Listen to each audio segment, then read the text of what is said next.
WWE Bash in Berlin 2024 is in the books, and this was a really good show. Another excellent international PLE from our friends at WWE. This was a great Triple H booked 5-match card that definitely delivered. Now, one thing I'll say positive about this show, why I think it deserves high praise, is because every match on this card was predictable. And I don't even feel like that braggadocious about saying I went perfect in my predictions, because a lot of you probably went perfect in what you were guessing were going to happen on some of these matches. But predictability isn't always bad. And as we saw tonight, we had some bangers, man. The 2 world title matches sandwiched this thing, and I thought both were tremendous. Really enjoyed the main event with Randy Orton and Gunther. And the middle of the card also delivered. New women's tag team champions, Punk and Drew, continued to tell their story. And Rhea and Priest put down Dominic and Liv Morgan in a really fun, wild tag team match that had all of the Judgment Day members involved. The crowd in Berlin was off the charts for this. They had the little decibel thing that they were measuring throughout the night. They were singing, they were dancing, they were having a good time. We had the wave going at one point during the main event that Randy Orton even joined in and partook in. So the whole night was fun. It looked like it was a fun night for those of you who were in Berlin to see this show live. It was in the Uber Arena in Berlin, Germany. 13,149 is the attendance, and WWE touted yet again their highest grossing arena event in company history, beating out Clash at the Castle just a few months ago. So what that tells you is how expensive these tickets are, because there was only 13,000 people in the arena. WWE has held far more people in an arena show than that many times throughout their history. So that just goes to show you how much they are charging for these seats. Even the nosebleeds probably had to cost an arm, a leg, and a kidney for them to be able to pull in that. So it's kind of funny, based on what we considering what we talked about yesterday in the Friday podcast, this report, the WWE is upset about the length or the size of these contracts for Swerve Strickland and possibly Daniel Garcia, believing that it's more than they're worth in the market or whatever. At the same time, they're touting all of this revenue, all of this money that they're making. I have no sympathy for them at all. They got more than enough money to cover everything. So what? You got to pay your wrestlers a few extra bucks now. That's just the breaks there, pal. And if you can get millions of dollars, that means the market absolutely can't afford to pay you that. That's what it means. So it was kind of a funny thing that we brought up in the podcast yesterday. And then for WWE to turn around less than 24 hours later and say, hey, look at all this money we made. It's pretty hilarious. But I'm glad that the show was a success. I hope Germany, especially, Berlin and the cities there, get more of these, because this is the first PLE or pay-per-view to ever take place in Germany ever. So based on the fans and the audience performance tonight, I think they're going back. We're going to have Bash in Berlin too next year, I guess. And this might be an annual thing, or a semi-annual thing at least. And I thought tonight's show was fun, or today's show, I should say. I actually woke up late, had to backtrack and watch the opener. I missed the complete whole first match, along with part of the women's tag. I was able to turn it on throughout around the middle portion of that match. So for the West Coast, it's not very fun to wake up at 9 a.m. for the kickoff, 10 a.m. for the show. It's no different than football is here, though, on the West Coast. It would be much easier if it was 1 p.m. for me, like it is for my friends over on the East Coast. So I did have to backtrack a little bit and watch the opening match, and I wanted to schedule the stream far enough after the show to allow myself enough time to catch up on what I missed. But I thought the show was fun. It was good. I have a love-hate relationship with these Triple H 5-match cards. On one hand, it makes every match meaningful. There's no filler. There's no bathroom break. Every match is important. Every match means something. Every match has a story that has been told. I think I'm more of like a 7 to 8 match card guy. I think 10, 11, 12 might be a little too much, but 7 or 8 is like that sweet spot for pay-per-view match lineups. AEW seems to do 10, 11, or 12. WWE does 5, 6, 7, or 8.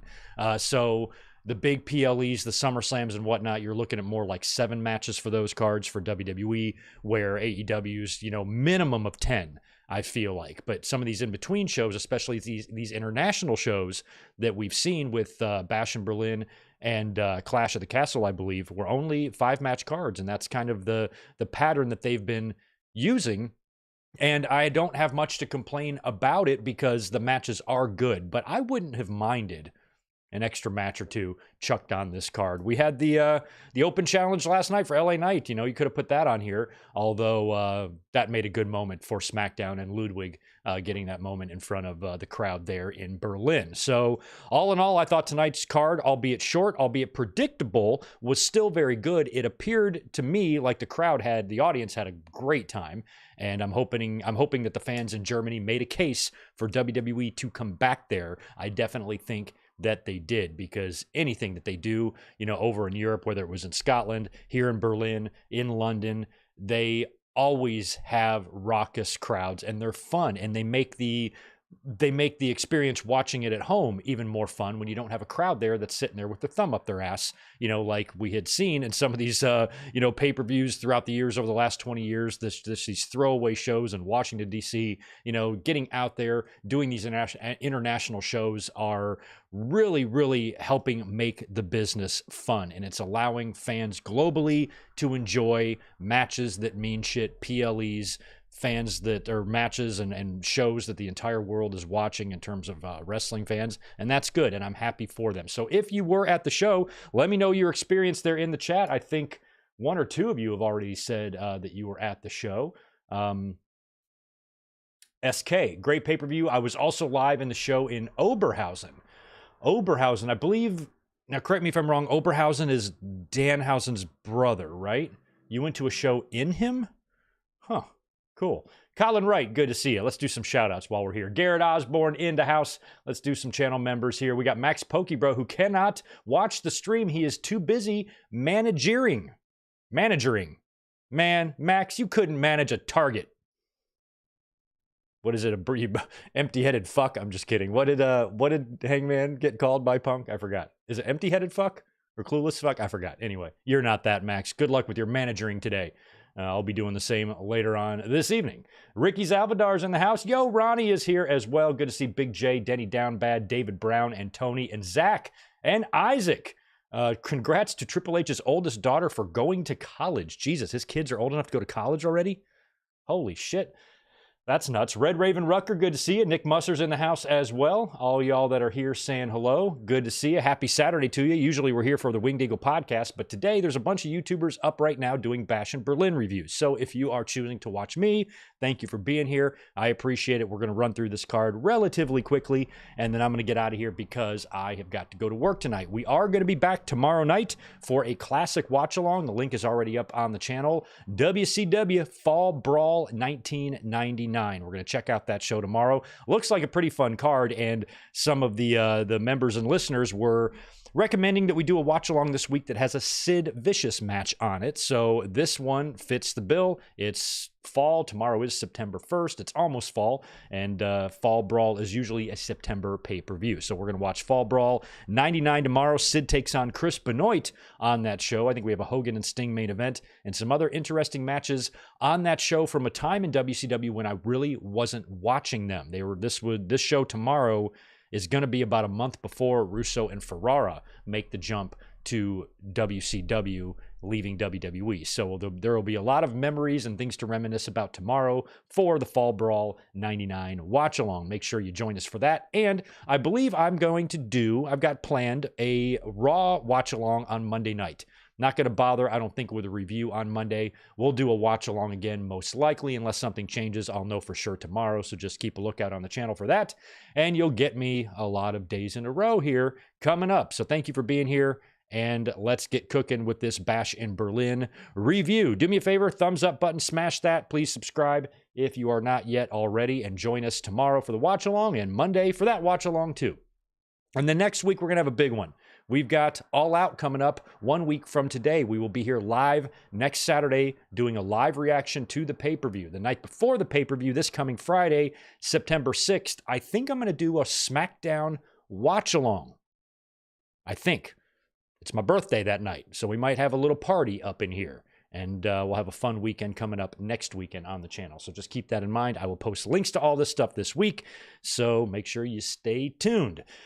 All right, in terms of tonight's Bash in Berlin, this match, like I said, was bookended by the 2 title matches, which makes sense. I said yesterday in the prediction that I might want to start with the mixed tag just to capitalize on that ultra dom heat and just really get the crowd going nuts early. But when you have a 5-match card, and 2 matches are world title matches, you either have to have one open and one close, or them go back to back.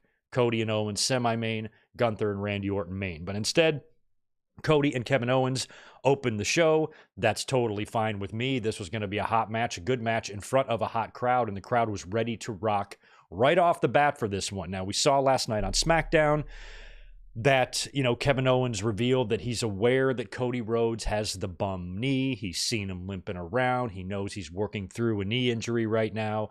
And so that was going to be the story kind of going into this match.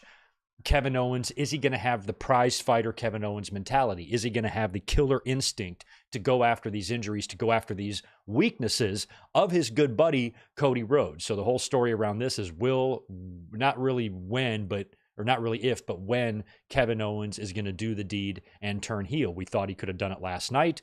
He could do it in the match here, or he could do it after the fact. And based on how we saw this match end and what we saw happen after the match, that Kevin Owens' turn is still coming. I was speculating in the predictions yesterday in the podcast that this might just be a red herring. They just might be teasing us. They might just be making us think that Kevin Owens is going to turn heel, and then he never turns heel at all. When Randy Orton comes back to SmackDown, he'll be the one to turn heel on Cody Rhodes. But I still think, based on everything we saw here, if they wind up not turning him heel, it's like they almost trolled us, because now they're making it a little bit obvious. But we'll get to that in a second. First, the match. We got to talk about the match. Thought the match was good. We've seen these guys wrestle before. It's not the first time they've been in the ring since Cody has come back to the WWE, but it was a tremendous match. The crowd involvement was very hot for this one. And, I'm just a very big Cody fan and Kevin Owens fan. If I'm going to list like my 10 favorite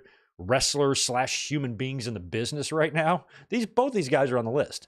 And so this was going to be a fun one. It was just a matter of seeing if Kevin Owens was going to pull the trigger on taking advantage of, a weakness or an ailment or whatever to win the championship, because Kevin Owens right from the start did not feel like he deserved this thing. No, I don't want it. Cody almost had to talk him into getting the title shot. So, Owens was going to still, he was still wrestling with this decision on whether or not to, up his game, up his attitude a little bit. So it takes a while for Cody to kind of bring up the knee. He comes off the buckle, I think, and he kind of comes up gimpy on the knee. And that's when Owens kind of sees it and realizes it and remembers it. But he's hesitant. He's hesitant to attack Cody's knee. Later on, he has a chance to hit Cody with the apron bump power bomb, and hesitates and didn't want to do that either. So that right there told me that the heel turn wasn't going to come in this match, because I suppose it still could, but I just wasn't seeing Cody losing the title here. So the fact that Owens is still wrestling with these decisions makes me think that final turn is going to be coming down the road, probably on SmackDown. But that still remained to be seen, because we didn't really know for sure what Owens was going to do. But those first initial hesitations from Owens made me think, I'm like, well, he doesn't have the mentality character-wise yet to do this. So they're probably going to hold off, which means we're going to get a regular-ass match here, which we did. Now, one interesting part in this match, I think Cody Rhodes hit Kevin Owens with a grand total of 3 crossroads, but 2 of them came early mid-match, where he hit him with a crossroads, rolled over to hit him with another one, and after he hit the second crossroads to pick him up for the third, Owens literally just shoves Cody right off, and then boom, hits Cody with a stunner. So it was almost like a no-sell on 2 crossroads. And the selling throughout the pay-per-view was pretty good. Gunther and Orton sold their balls off in that main event. But it was kind of funny to see Owens pop up, from 2 crossroads, only to hit Cody with a stone-cold stunner. Not that big of a deal, but it was a funny sequence. there, especially since the Crossroads, one of them should put you down. But he would hit his third later on in the match. The finish saw Cody Rhodes down, Owens up to the top, trying to deliver the swanton. Cody gets the knees up. That's where he's able to deliver the third and final Crossroads to Kevin Owens and pin him for the win. Cody retains the title. We get a handshake between the two guys. We get a hug between the two guys, camera right in on them. And Cody then tries to raise Kevin Owens' hand, and he almost looks like offended. Like, what the fuck are you doing? No, stop raising my hand. Stop being a babyface. Stop doing the shit. You won. He insists on raising Cody's hand. The two of them then leave the ring side area together like Brett and Piper at WrestleMania 8. Very reminiscent of that. With Cody with his arm around Kevin Owens, and they're walking through. Cody even posted something on his Instagram page of a video of them coming through Gorilla and going into the backstage area together, all the way to the back together. They're probably going to change clothes and shower together.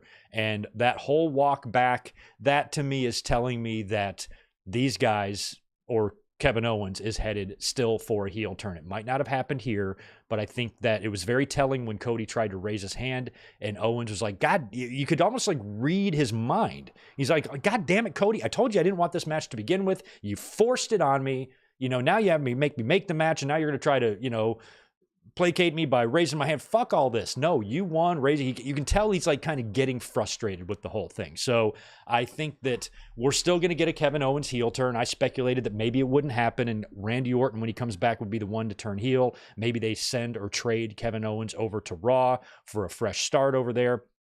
But based on that whole post-match crap that they did, I feel like you're definitely going to get Kevin Owens now turning heel. Now, don't forget, Solo Sikoa is already called next.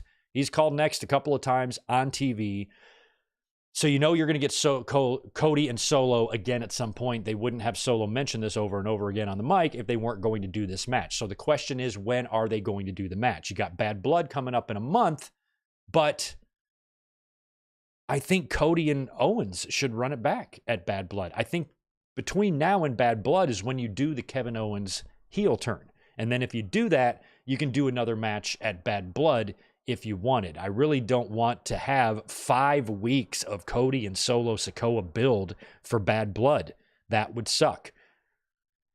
There's another show that's on the calendar. Don't forget, coming up September 13th in 2 weeks. That's the debut of SmackDown on the USA Network. Roman Reigns was advertised for the show. I don't see his name advertised anywhere anymore.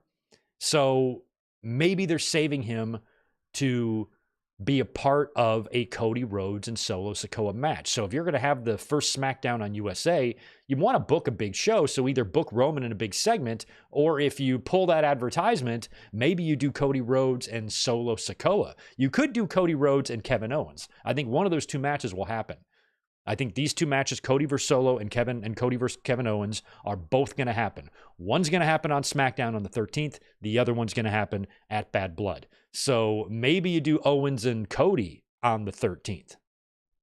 But since Roman's name is no longer, advertised for this show, maybe they're trying to make it like a surprise appearance, surprise return, surprise run-in, something like that, which means the Cody Rhodes and Solo Sikoa match makes a little more sense for September 13th SmackDown than Cody and Owens. So if it's Cody and Solo on the 13th and the Bloodline numbers game catches up, you can have Roman come out, come save the day. Owens or Cody then retains. Roman is now focused on the Bloodline stuff, maybe heading into War Games, and that leaves Cody open for another title defense at Bad Blood, which could come against Kevin Owens, who could turn heel on him the week after, that same night, the week before, you don't know. That maybe could be what they're going to do. And I'm still curious about War Games, if it's going to be Roman taking on these Bloodline guys. Is Cody going to be a part of that team? Of Roman's team? Is Roman going to go recruit both Usos and Sami Zayn and maybe Cody Rhodes to take on all these? I don't know. We don't even know. If that's the case, then, he's going to have to wrap up his deal with Kevin Owens. But another question I have and concern I have with Kevin Owens going heel is if he turns heel and turns back into the prize fighter Kevin Owens and then gets another match against Cody, only to lose again. Now he's a fresh heel who now's lost his first big match. Is there a chance that Kevin Owens wins the title? He brought it up last night on SmackDown. It's been 8 years. I've brought this up recently. How criminal it is that it's been 8 years since Kevin Owens won a major championship, world championship in WWE. And Owens in his promo says that he hates that the fans credit Triple H for that. And he's been wanting to get back to this.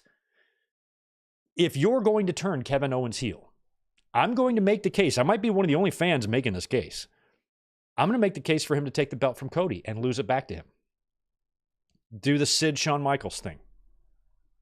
Ooh. Oh, that's what you do. Okay, Sid Shawn at Survivor Series, 1996, remember? Sid went into that match as a babyface. But what happened? Throughout the course of the match, he turned on Jose Lothario and smashed him with the camera, right? What if Cody had Arn out there? What if Arn is at ringside for this Owens and Cody match?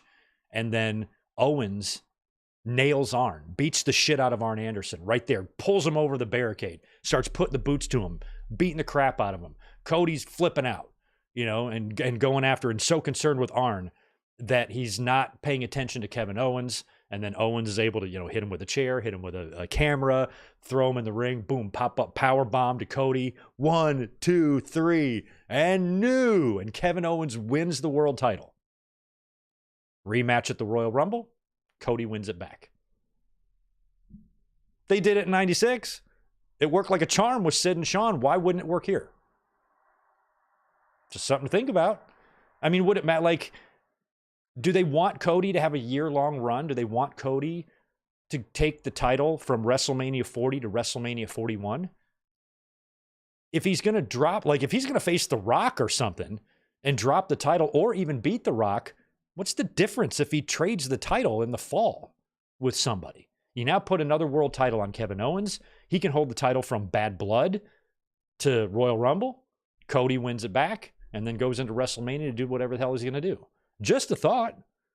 I mean, explain to me the downside in that. You're putting a championship on a well-deserved main eventer who's long overdue for his second world title run. And Cody has a ton of respect for Owens. I think behind the scenes, Cody would have no problem with that scenario. So just something to think about. If you're going to turn Kevin Owens heel, does that mean he's going to get another title shot against Cody and then he loses? Then what do you do with him? I feel like you're going to have to send him to Raw. Because if Owens goes heel, faces Cody again, and loses again, well, then what was the point of him adopting the killer instinct if he just lost again? Doesn't it make more sense if he wins? Yeah, I think it does. So I'm going to put it out there that Kevin Owens and Cody Rhodes trade the championship before we get to WrestleMania. Why not? Why not? Why not? Give me one reason why fucking not. There isn't any. All right, the match after that was Jade Cargill and Bianca Belair challenging Alba Fire and Isla Dawn for the Women's Tag Team Championships. I tried to discuss this one in the predictions yesterday, but really, I don't know how anyone could pick any winner other than Jade and Bianca in this scenario. When you look at Clash at the Castle, there's a couple situations there that played into why the Unholy Union? What's their team name? There's a couple of factors there that played into their victory. Number one was the hometown aspect of that. Plus, there weren't going to be any title changes on the show, and they needed one. And Alba Fire suffered a terrible tragedy, losing her mother recently around the time of that show. So they gave them the feel-good moment. I do like them as a team. I do. I've warmed up to them. And it wasn't their fault. Like when they first won the championships and they did that unification thing, and then they were kind of off, just invisible off TV for a while until they came back to win the titles. Now we've been seeing them. Now I've been able to appreciate and get a better look at Isla Dawn and see who she is and how she is in the ring. And same with Alba. And I like both. I've always liked Kaylee Ray, but Isla Dawn I was a little bit unfamiliar with. And I feel like I've gotten more familiar with her now, and she's very funny. I really, really like her. She's got fun sense of humor, and I think that exposure has made me appreciate them more as a tag team. So I was thinking that there's maybe a chance, but the more I talked my way through it yesterday, I'm like, what the fuck am I talking about? Absolutely not. Jade and Bianca are going to win this match. They did. They look great, both decked out in green. They were very, very dominant. And as we spoke about yesterday, when it came to Jade and Bianca, I think now, and I said this in the predictions yesterday, if they win the championships back, that means they're going to hold them until the split happens, which means I think Jade Cargill and Bianca Belair facing each other at WrestleMania is a lot more likely now than my original hope, and that was Rhea Ripley and Bianca, because Bianca has taken a temporary step down on the ladder, being in this tag team with Jade. She doesn't feel like the dominant, spotlighted on TV every week, winning all the time, John Cena type of Bianca Belair that she was before. So she would have to win the titles here, wrap up business with Jade, go on a run, win the Royal Rumble, and and have enough momentum to challenge Rhea Ripley to make that match like an epic match. And I feel like they're kind of far away from that now. Bianca and Ripley can still come face to face. Maybe at the next WrestleMania, maybe even SummerSlam next year, another big, huge event for them to finally collide on. But now that Jade and Bianca are the tag team champions again, I don't know how you don't do that match at WrestleMania. So I think the two should go on a very, very dominant run, probably hold the titles for the rest of the year. It's going to be weird too, because there's not going to be any women, formidable enough to take the titles off of them. So if they run with the titles for too long, they're going to start having repeat matches with people. They already are. So they're not going to have any challengers left. So I don't know how they can even carry the titles any more than a couple of months, because they're going to slaughter everybody they get in the ring with. Would be fun to see them make a shot in NXT. But I suppose now you just, whenever they lose these championships, maybe that's where you tie the split in. If you start planting seeds of issues between them, subtle little hints of tension, subtle little hints of jealousy, things like that, start teasing us with that in a couple of months. What I would do is I would have them hold the titles all the way into early next year. And what sparks the beginning of their decline is for Jade and Bianca to be number 1 and 2 in the Women's Royal Rumble. Give us that little tease. They're there as friends. They're smiling. This is a big moment. The crowd's marking out. But during that little 2-minute match they have, one of them eliminates the other. That's where the tension is. The team isn't as cohesive as it once was. They lose the titles right after that to a team because they're having issues. They can't get along. Whoever got eliminated in the Rumble can't seem to get that out of their mind. It's either Jade pissed or Bianca pissed. And then that leads to the split. And then you got your WrestleMania match. No title on the line. Just Jade versus Bianca. And that's it. So unless they want to carry the tag team championships into WrestleMania and have them wrestle each other as tag team champions, I doubt that. By then, they're going to leave a path of destruction in the tag team division. There's going to be nothing left. So I think that the split should come before that, and maybe early next year is where you start planting the seeds for that. And Jade Cargill and Bianca Belair is a WrestleMania match. No title, just a straight-up dream grudge match type of thing. And then maybe you got to save Bianca Belair and Rhea Ripley for the following year or something. But I was kind of hoping secretly that Bianca and Rhea would be the WrestleMania match, but now it's feeling way more like it's going to be Bianca and Jade Cargill. And if one of them is going to turn heel on the other, I feel like it's going to have to be Jade turning on Bianca, right? We'll keep our eye out for that. But in the meantime, congratulations to the new women's tag team champions. After that, it was the strap match, CM Punk versus Drew McIntyre. CM Punk came out wearing his all-in 2023 gear, the gear that he wrestled his last match for AEW in, also the same gear that he attempted to murder Jack Perry backstage in. So he came out wearing that, which was a nice touch and fun. Drew McIntyre, since he made his way to the ring first, as Punk is making his entrance and gets up on the ring apron, Drew attacks him from behind. So Drew attacks him before the bell, beats the hell out of him before these guys are able to get strapped or tied together by the strap. Finally, they do. Punk has gotten himself busted open, although it really wasn't that bad. It was funny when Punk tried to get a table out and then Drew stopped him and put the table back under the ring, which was pretty good. But Punk did eventually, he set the table up on the outside. He comes into the ring and he eats a Claymore right to his face. And a lot of these Claymores, I think there was maybe 2 total, looked really good. Now, in the predictions I was talking about this match being a little bit lame because it was the touch four corners thing. And they had the whole shebang going. They had each corner lit up with the red and green light. So it's that whole thing. And one of the criticisms I had of this match is that I feel like it should be a dog collar match based on the personal nature and the violence of this feud. But I think they're saving the real violent match for Bad Blood when they're going to face in Hell in the Cell, because they're going to be one match apiece and you got to blow this thing off. So I can understand them wanting to do the strap match. It's just, I'm not a big fan of touching the corners. You know, I think this feud is too personal. It's gotten too personal. It's been going on for the whole year, the entire year, pretty much. This feud has been going on. You know, the social media posts, the talking about each other's family, the pictures in the airport with Jack Perry, the endless trolling, the bracelet, the bloody beatdown in the parking garage, like all the stuff that they've done, not to mention the costing him the title 3 times, Punk costing Drew.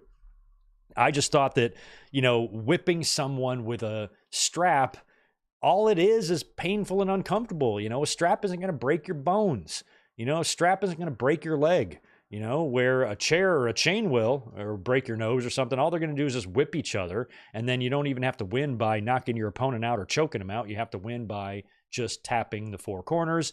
I thought it was a little lame. And the finish was interesting. It was basically CM Punk hitting Drew McIntyre with 4 individual GTSs. So he would pick him up, boom, GTS him, hit a corner. Pick him up, boom, GTS him, hit a corner.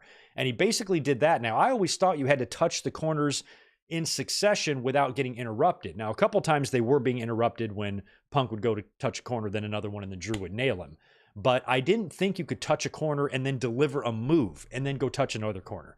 I thought they had to kind of be in succession with no interruption. So the way Punk was hitting a couple of these GPSs in between the corner slaps just looked a little weird to me.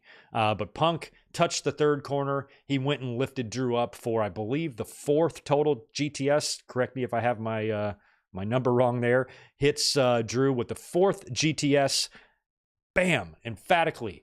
Oh, no, I'm sorry. Before he hit the corner. I thought he hit the corner first. He didn't. He reached into McIntyre's trunks in his sweaty bits, pulled out the bracelet, and I think he kissed it. Sweaty man taint bracelet. No thanks. I'll take a pass on the taint bracelet, thanks. But Punk kisses it, puts it back on his wrist, and we speculated yesterday if he was going to get the bracelet or not. I pitched Drew McIntyre just eating it right in front of him, just eat him, swallow it. Come to my house, fish it out of my fucking turds.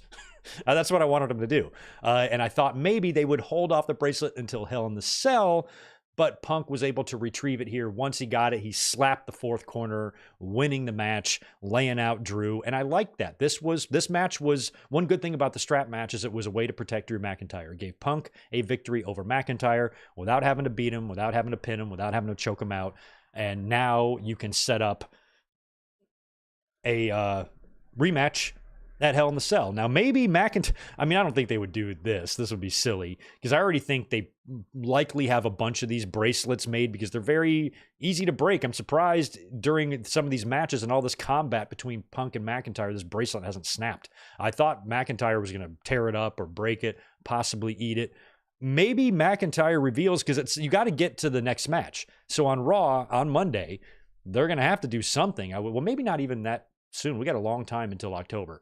So maybe Punk and McIntyre, or one of them's not on the show on Monday. They stretch out the Hell in the Cell challenge for another week. But at some point, you're going to have that challenge made. Maybe McIntyre reveals that it was a duplicate bracelet. It was a fake bracelet. The real one's right here.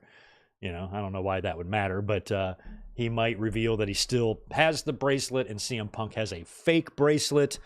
And it'd be funny if he's like, Punk, you didn't look closely enough at that bracelet. And the Punk looks at it and says, like, fuck you, Punk, on it. That would be hilarious. So I don't know how they're going to get to that. I mean, obviously the bracelet thing, the bracelet story beat here should be over. They should be able to get to the Hell in the Cell match without using that shit. So we'll see how they do that, how the challenge is issued. But I would think that McIntyre is going to be pissed, going to feel like he wasn't really truly defeated by CM Punk. So let's settle it once and for all. one more match to determine who the better man is, me and you, Hell in the Cell, Bad Blood. That's probably going to happen and be announced within the next couple of weeks, I would think. But this match I thought was okay. It was fun. It's good to see Punk in the ring. Punk getting his first victory at a pay-per-view in how many years? 12? 12? Holy shit, man. So Punk being back now 2 consecutive pay-per-views without getting hurt, being in big-time matches without getting hurt is good. That's what we want. I want so badly for CM Punk to have a run, a legitimate run where he stays healthy and he can give us a good solid year, and if we're lucky, a good solid 2 before something else happens, you know? And I think his legacy depends on this run, him staying healthy and it being a good one. And I think the feud between Punk and McIntyre has been my favorite of the year. I won't say the matches have delivered as much, though. I feel like Punk and McIntyre should have tried to murder each other a little bit harder at SummerSlam, maybe even a little bit harder here in Berlin. But I guess they're just saving all that. They're saving the most violent stuff for the Hell in the Cell. And we saw Punk bleeding tonight. So they damn sure better bleed in the Hell in the Cell. They better have a little bit of blood when that happens. The fucking pay-per-view is called Bad Blood. If they have another Hell in the Cell, completely clean, whitewashed Hell in the Cell with no blood whatsoever, that's going to drive me crazy. I think Punk and Drew, if there's ever a feud, you know, in modern WWE storylines that deserves a little color, it's this one. So since we got Punk a little bit here, might have been hard way, I'm not sure. We damn sure better get it at Bad Blood with Punk and McIntyre. But the strap match was fine. I wouldn't call the strap match a disappointment at all. They told the story they wanted to tell there, and I don't really have an issue with that. It was just the match itself. It feels like WWE is just going easy until they get to the violent match at Hell in the Cell, where I think they could have had 2 violent matches. I think they could have done the no DQ match at SummerSlam, followed by a dog collar match here, followed by a Hell in the Cell. That would have been the way I would have done it. But either way, it's a victory for CM Punk, and I'm glad that he was able to get a win, and the fans seemed to enjoy that one for sure. Up next was the mixed tag team match, Damian Priest and Rhea Ripley taking on Dominic and Liv Morgan. I was ready for this one, man. Both teams make their entrance here. Rhea Ripley, I can see why she is very popular amongst people who aren't even wrestling fans. She is unreal. The only thing that drives me crazy is I cannot stand it when she sings her theme song when she comes to the ring. Paige used to do that shit too, and there's some other wrestlers who do it, but Rhea Ripley is the most noticeable. But I'm going to give her a pass because she is just unbelievably stupidly hot. So she gets a pass, but that annoys the hell out of me when she's singing her song, and her and Priest look great together, and Dom and Liv were going to be outmatched here. It was all about how long Dominic could avoid Rhea getting her hands on him, and for that matter, Liv Morgan as well. So the crowd is obviously going nuts here. They got the little decibel thing going. And when we have a couple exchanges between Dom and Priest and Rhea and Liv, we eventually get Rhea Ripley getting her hands on Dominic Mysterio. So she starts beating him up, gets him in the corner. She's in the corner, like up against the turnbuckles, and she wraps her legs around his neck, and she's choking him. And there's like a wide shot of the crowd, and they're just going bonkers for it. And they got the little decibel thing up there. So we were waiting for Ripley to get her hands on Dominic. So for her to put the boots to him a little bit was a lot of fun. We have a lot of Judgment Day interference, and I mean a lot. All of them, all these fuckers came out. Damian Priest is about to South of Heaven choke slam Dominic straight to hell when JD McDonough and Carlito both show up. Damian Priest nails JD. This was funny. JD is I make fun of his little fucking tiny body and his big gigantic fucking watermelon head, but the way he sold the punch by Priest was terrific. Go back and watch Priest nail JD. The way he just falls like a stuntman on the apron, like he literally got shot in the head, and that's how you would sell a gunshot wound. Oh my God, so hilarious. Rhea slides underneath the bottom rope to take out Carlito, who's standing on the apron, and then Liv Morgan comes in with a great destroyer to Rhea Ripley into the barricade. So she like kind of leaps off the steps and flips her over into the barricade in a very good spot. And earlier in the match, Liv Morgan executes a terrific looking move. I don't even know what you call it. I don't know the names of either of these moves. It starts out how Bret Hart beat Bulldog at In Your House 95 with that pinning combination. You grapevine the arm and then you kind of roll over into a cradle. She starts it that way, but then she kind of flips it into almost like a destroyer / sideways powerbomb crucifix thing is the best way I can describe that. And it was just executed perfectly. Like, I was like, damn, Liv, how long have you been doing that? I mean, Rhea was there too to make that move happen. And I think she did. There's a Japanese wrestler that does a version of this. I saw a couple of clips floating around social media, but it was just really good. I don't know what you call it, but it was a great little powerbomb pinning combination crucifix thing there that Liv delivered to Rhea Ripley, and it just looked good. And when you combine that with that, spot into the barricade there, Liv has really been impressive in this run. I'm so happy for her. I'm happy that she's been able to find something to, sink her teeth in, and it's made her ring work more enjoyable. And those couple of moves there were tremendous there. So we get, after the destroyer into the barricade, we get Finn Balor. He shows up. We knew he would be there. We saw Carlito and JD out first, but no Balor. Balor then hits the ring, nails Damian Priest from behind, setting up Dominic to hit Priest with the frog splash, but Priest is able to kick out for a near fall. On the outside of the ring, Damian Priest completely annihilates JD McDonough over the announcer's table. So JD is just out there to get his ass kicked, and he does a great job doing it. Priest then super kicks Carlito and Finn Balor, and then Dominic dives onto Priest to attack him. He gets Priest on the table. He goes for, I guess, some sort of a running move on the announce table to Priest, but Priest counters with a clothesline, turns Dominic inside out in a clothesline, landing him on the table. Table does not break. And since Priest now has taken out Dom, and he super kicked JD McDonough and Finn Balor to the mat. Carlito has been taken out. That just leaves Liv Morgan and Rhea Ripley in the ring all by themselves, and Rhea Ripley is able to riptide Liv Morgan for the win, pins her 1, 2, 3. Priest and Rhea win the match, and after the match, Rhea picks up Liv's head and licks her face. Fucking great stuff. And we saw all of Judgment Day retreat with Priest and Rhea Ripley celebrating. And I've mentioned this twice now. I mentioned this a week ago, and I mentioned it yesterday in the predictions. Could we see Damian Priest and Rhea Ripley challenge for the pizzas? Could it be Priest and Ripley versus JD and Finn Balor for the tag team championships, and they win it? And Rhea Ripley becomes the first woman since China to win a men's title. Unless there's some crazy shit with the hardcore or the 24/7, that doesn't count. I'm talking like a real actual championship. Rhea will be the first woman since China to win a men's championship if they do that. And it feels like they might. Or they might book them. I don't know. They might book the match at least. Maybe Liv Morgan cost her the belt. But eventually, you're going to get Liv Morgan and Rhea Ripley. And if they are going to do, I don't know if they are or not, but if they are going to do at Bad Blood 2 Hell in the Cell matches, one for the men and one for the women, there's only one women's feud that would warrant a Hell in the Cell match right now. And that's Ripley and Liv Morgan. I wouldn't make that argument for Nia Jax or anybody on SmackDown. Nia Jax and Bayley, nah. I think it's got to be Ripley and Morgan. Hell in the Cell. That would be badass. And maybe that's where Ripley wins the championship back, is at Bad Blood.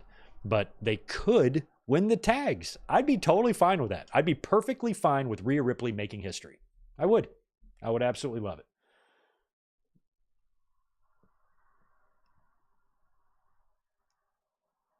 Oh, some of you don't think they're going to do that? I think it's a great fucking idea. Have some fun, man. Have some fun. JD McNuggets. What's up, Superman Bass Fisher? Good to see you. Let me knock out a super chat here. Rarely Even. Thanks for the $5, man. I'm at work right now and we're dead. Want me to make you a coffee, Greg? I'll drink it on your behalf. Thank you, Rarely Even. That's why you're the best. You know what? Some of you know this, some of you don't. I have never, in my life, I'll be 47 in less than a week, never, not one single time, ever, not once have I had a cup of coffee. Ever. I think total in my life, I've taken 3 sips of coffee. Try this. Okay, that's good. I don't drink iced coffee. I don't drink regular coffee. I don't drink coffee at all and never have. I don't know what it's like to not be able to start my day without my morning coffee because I don't need my morning coffee. I don't need it. I'm ready to go without it. So yeah, thank you for that, Rarely Even. Thank you for the offer. I will take a cheeseburger. Got a cheeseburger? Bacon, pickles, please. Medium rare, that would be great. If you got seasoned curlies, I would love that. Get it ready for me. I'll pick it up later, Rarely Even, and toss that coffee in the trash. Good to see you, man. Always happy to see you. Join us for a stream. All right. Nick Morales, punk bled a little. It was just a little. It wasn't a lot. It's not like he had a crimson mask or anything. Hopefully he'll save the crimson mask for Hell in the Cell. And that now leaves us with our main event, Gunther defending the World Heavyweight Championship against Randy Orton. This match I was looking forward to, not because I thought there could be a title change or anything. The match was actually quite predictable. I just thought it was going to be a really fun match for a lifelong wrestling fan to watch. These two guys, top of their game, irresistible force, immovable object type of shit. Gunther, we know the badass name he's made for himself. We know what Randy Orton can do and all of his history. They had that wonky finish in Saudi Arabia back in June. And I thought this one, being in Germany, being in Berlin, where Gunther worked so much as a pro wrestler, he was virtually, even though he's from Austria, he's virtually a hometown boy here because he really made a name for himself working in the German independence. Even Michael Cole made reference to that, how many times he's been a champion there and how familiar this audience is with him. So he was expected to be the babyface in this match, came out to a pop. Don't get me wrong, but maybe not as big of a pop as I was expecting him to get. They cheered their ass off, and the fans were very, very engaged with this match. But I think maybe I was expecting more. But I also think the German audience and the German WWE fans over there really love and appreciate Randy Orton as well. They were singing his theme song when he was coming to the ring, and God, he looks like a beast. They had those great 8K cameras going, and, Randy Orton, I'll tell you what, he keeps working out, man. He'll eventually look just like me. He's looking really, really good. I loved this was so good. So you get in the match, and of course, Samantha Irvin is there to do the introductions. She introduces Randy Orton, and she's about to introduce the champion Gunther when the mic is snatched out of her hand by a guy who I am now a fan of, Ludwig Kaiser. He got the open challenge match last night against LA Knight for the U.S. title, lost, but had a good moment there in front of the crowd, and he had a nice moment after the match with them. I think he even shared a handshake with LA Knight and was waving to the crowd, and there was a couple of gross still images floating around with some really, really ugly, disgusting, stupid, and incorrect, wrong, false, fake allegations on Ludwig Kaiser that now has made me forgive him for his stupid hair. I'm now a fan of his, and I was even a bigger fan of his when he snatched the microphone away from Samantha Irving's hand, and the crowd popped. Huge ovation for Ludwig, saying, "Give me that." I mean, Paul Heyman has that effect too. I mean, but how often do you see Samantha denied doing an awesome introduction, and the fans are actually happy about that? So Ludwig takes the mic. Great introduction for the world champion Gunther here, and now it's time for the match. Now, like I said, the crowd was jacked for this. They were having a great time.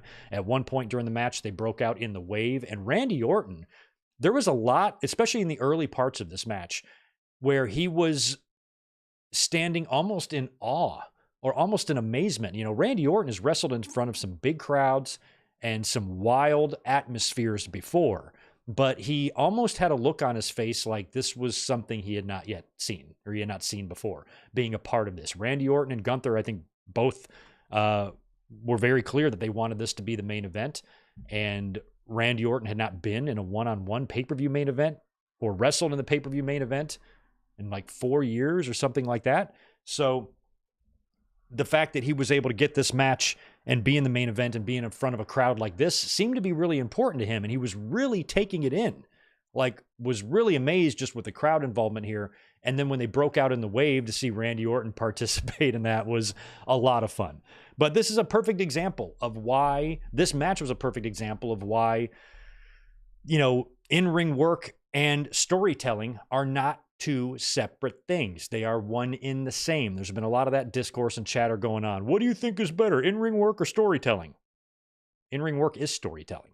And they gave you a picture-perfect example of what in-ring storytelling is here in this match. The selling was off the charts, especially Randy Orton targeting that arm early, that body part, and, kind of working like a heel, neutralizing Gunther at every turn. And Gunther was finding himself in a situation that he'd never been in before, getting manhandled, beaten down, dissected by someone. He's usually the person doing that to other people. Now, he's had formidable opponents. Sami Zayn beat him at WrestleMania. Chad Gable took him to the limit. Him and Sheamus had bangers. So did him and Drew. But nobody was methodically picking him apart the way Randy Orton is. Nobody has at all. This is the first time. So Randy Orton doing this to him, showing him, how valuable experience can be, how valuable a true killer instinct can be, and going after him. I loved that with the targeting of the arm.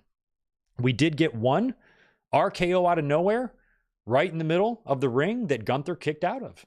So Randy Orton was able to hit yet another RKO out of nowhere, a move that Gunther said he would not get hit with, but when he got hit with it, he kicked out. We're on the outside of the ring a lot of brawling out there, a lot of barricade stuff again with the arm. Randy Orton's got the stairs set up by the announce table, and he's got Gunther on the steps, and he basically kind of gives a little kind of half-ass side suplex or side slam to Gunther right on top of the table. Table collapses, I believe, off the step bump there. So table breaks. He's got to get him back in the ring if he wants to beat him. He gets Gunther back in the ring. He goes for another RKO. Gunther dodges it and locks in a very, very long sleeper. This is what I liked about this, is that it took a long time. What, a minute and a half, maybe 2 minutes, something like that, of him having this sleeper on. Randy Orton fighting out of it. He's got it back on. Orton's fighting, and a couple of times Gunther had to break it and lock it back on, but was just relentless with it. And it took a while. It took a long while, but it's one of those holds where it's just, kind of just like a rest hold or a chin lock, but it's in the context of the finish of the match, and you're watching with great anticipation, because is Randy going to fight out of this? He keeps getting up, keeps getting down. Gunther will not relinquish the choke no matter what. Eventually, Randy Orton fights and just slowly loses his energy and passes out. Referee calls for the bell. Gunther wins by choking out Randy Orton and putting him down and retaining the championship. I thought it was great. I thought it was a great win. I thought it was a solid match. It had, a little bit of a vibe of a good old NWA match, and I liked it because I'm glad we got this match while both guys were near their physical prime. I'm glad that 10 years from now, we're not saying, man, how cool would it have been if we would have gotten Gunther and Randy Orton. We never got it. We got it. We might not get Gunther and Brock Lesnar. We might not get that. We probably won't, but we would have. But this was almost the next best thing. And in a lot of ways, I think this match, maybe delivered more than a Gunther and Lesnar match would have. And I thought it was terrific. Really, really good. And I loved the end.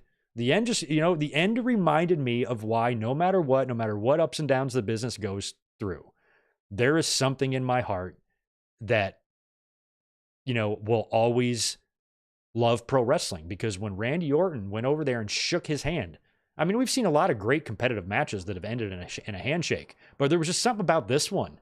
It was like, oh my God, that's so cool. I was kind of half waiting for Randy Orton to hit Gunther with an RKO, but he didn't. And the reason is because I think not only was that a handshake for the audience, but that was a handshake in real life. That was Randy Orton endorsing Gunther, because there was some whispers with those guys that we don't know what the fuck they said, but you could tell that Randy Orton was just like, this is your house now. You're the man. It was an honor to put you over, keep kicking ass, and just complimenting him.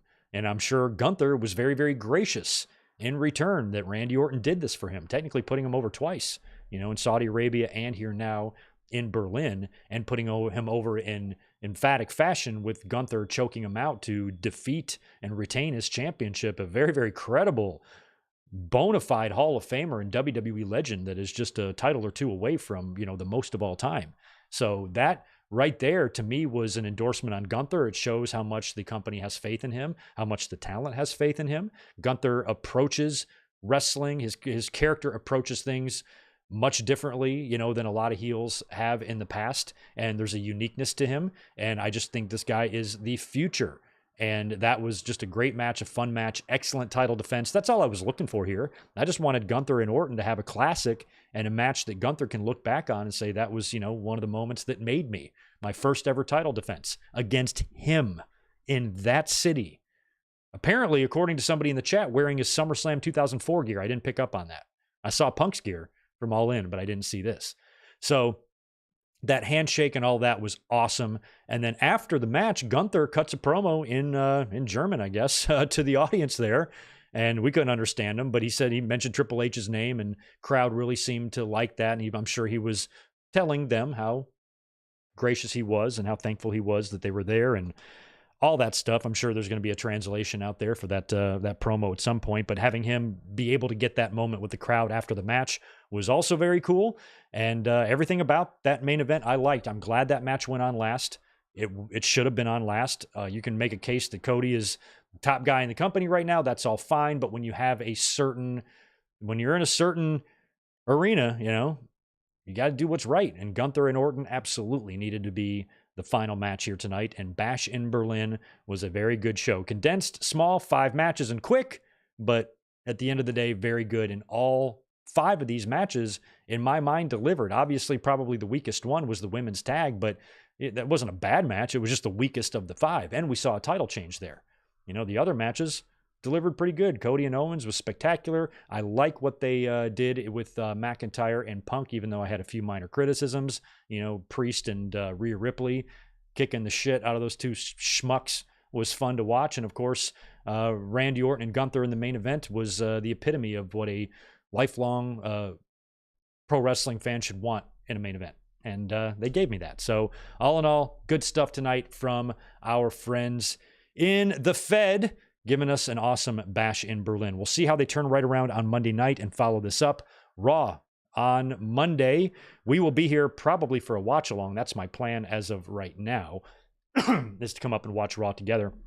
So we will see if they immediately start setting up Bad Blood, like if we get that Punk and Drew challenge right off the bat, or if Punk and Drew take a week off and they focus more on Judgment Day and Ripley and Priest on Monday, and Gunther being victorious. Because now, one thing you got to remember is that Gunther is probably done with Randy Orton, which means Gunther is going to need a new opponent next for Bad Blood. So on Monday, I feel like whenever you run into a situation where a champion is done with a feud and you got to turn around next month for a pay-per-view, that's usually the type of situation where you do the fatal 4-way for the number 1 contender or something like that. So they're doing that right now for the IC. I don't know if they're going to be able to do that for the world title. Help me out here. What are they going to do on Monday? Are they going to be able to have some sort of number 1 contender competition for Gunther's title when they're already doing that simultaneously with the Intercontinental title? They're going to have to wait till the IC stuff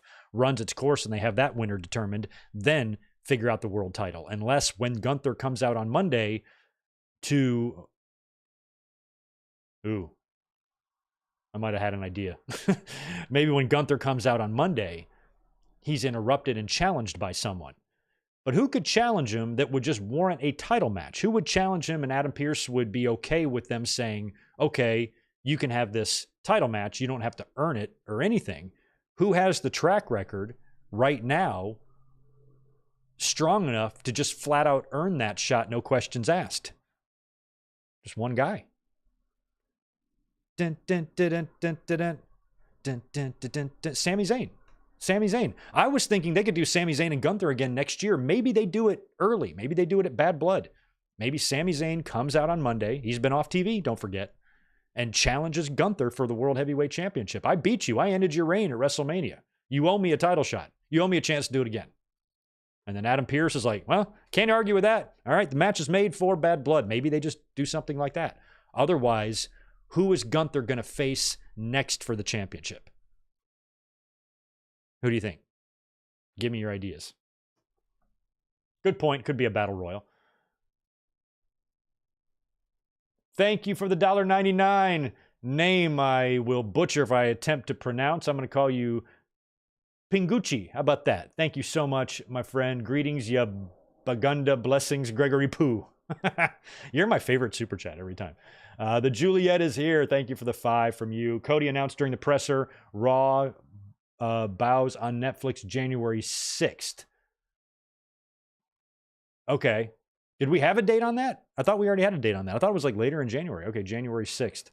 I did see Cody was asked at the presser about Vince McMahon. His answer he gave was pretty good, you know.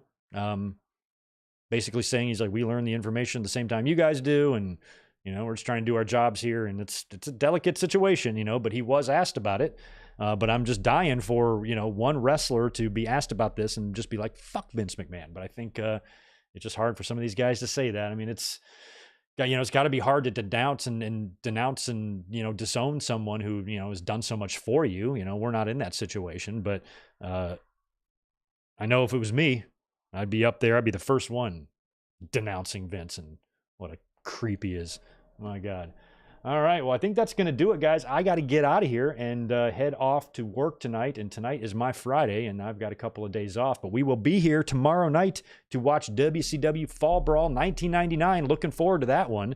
Don't know much about the show, and I don't think I've ever seen it, ever. So I'm going to be watching a pay-per-view with you guys for the first time ever tomorrow night. A lot of you have seen the show. I have not. So join us tomorrow. The link is already up on the channel right now, right on the latest content tab.